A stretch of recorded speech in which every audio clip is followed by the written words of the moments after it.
Hi hello నమస్తే welcome to book books channel. కిచెన్లో మనకి టమాటా కట్ చేయాలంటే చాకుతో కట్ చేయాలంటే చాలా కష్టంగా ఉంటుంది. మనం రెగ్యులర్గా యూజ్ చేసే చాకు అంటే మనం ఆకుకూరలు కానీ తర్వాత బెండకాయలు బీరకాయలు అలాంటివి కట్ చేసుకునే చాకుతో మనం టమాటాలు కట్ చేయలేకపోతున్నాము. అవి కట్ అవ్వవు కూడా. పైన ఉండే స్కిన్ అనేది అలా ఉంటుంది టమాటాకి. అయితే ఎటువంటి చాకు యూజ్ చేసుకుంటే మనము టమాటా అనేది ఈజీగా కట్ చేసుకోవచ్చు.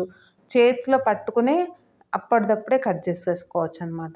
చూడండి, ఇక్కడ మీకు 3 రకాల చాకు చూపిస్తున్నాను, నైఫ్ చూపిస్తున్నాను. ఇది చూడండి, మనం రెగ్యులర్గా యూజ్ చేసేది ఆనియన్ కట్ అవుతుంది, తర్వాత ఆకుకూరలు కట్ అవుతాయి, అన్నీ కట్ అవుతాయి. వీటితో అయితే అన్నీ ఆలు కట్ అవుతుంది, అన్నీ కట్ అవుతాయి, కానీ టమాటా మాత్రం కట్ అవ్వదు. అయితే టమాటా కట్ చేసుకోవడానికి చూడండి, ఈ విధంగా ముందరగా జిగ్జాగ్గా ఉంటుంది చాకుకి. అలాంటి చాకు అయితే బాగుంటుంది. ముందర షార్ప్నెస్ కంటే ఇలా జిగ్జాగ్గా ఉన్నటువంటిది చాలా యూజ్ అవుతుంది టమాటా కట్ చేసుకోవడానికి. ఇది యాక్చువల్గా నాకు లైటర్ కొన్నప్పుడు దాంతో పాటే వచ్చిందనమాట. చూడండి, ఈ విధంగా ఈజీగా మనం చేతిలో పట్టుకొనే కట్ చేసేసుకోవచ్చు. అంత ఈజీగా కట్ అవుతుంది. ఇలా ముందు మనకి జిగ్జాగ్గా ఉన్నది తీసేసుకోవాలి. ఇవి బయట కూడా దొరుకుతాయి, మార్కెట్లో కూడా కొనుక్కోవచ్చు.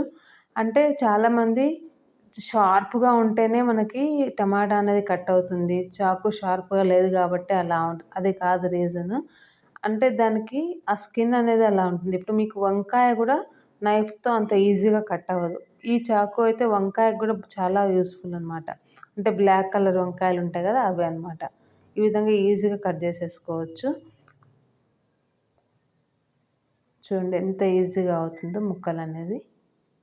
మన ఛానల్లో కొత్తగా కుకింగ్ నేర్చుకునే వాళ్ళకి ఇలాంటి టిప్స్ అనేవి ప్రతి ఒక్కటి కూడా షేర్ చేయబడతాయి. కొత్తగా చూసే వాళ్ళు ఎవరైనా ఉంటే సబ్స్క్రైబ్ చేసుకోండి, లైక్ చేయండి. మీకు ఏదైనా పాయింట్ నచ్చింది అనిపిస్తే లైక్ చేసి సపోర్ట్ చేయండి ఛానల్ని. ఈ విధంగా మనము చేతిలోనే ఈజీగా కట్ చేసేసుకోవచ్చు. మనకు మార్నింగ్ టైము హడావిడి ఉంటుంది, ఎక్కువ టైం ఉండదు కదా, అలాంటప్పుడు ఈజీగా చేతిలో పట్టుకొని కట్ చేసేసి యూజ్ చేసుకోవచ్చు. కూరల్లో కానీ తర్వాత రసంలో కానీ దేంట్లో అయినా యూజ్ చేసుకోవచ్చు. చూడండి ఎంత ఈజీగా కట్ అయిపోయినాయో. Thank you for watching.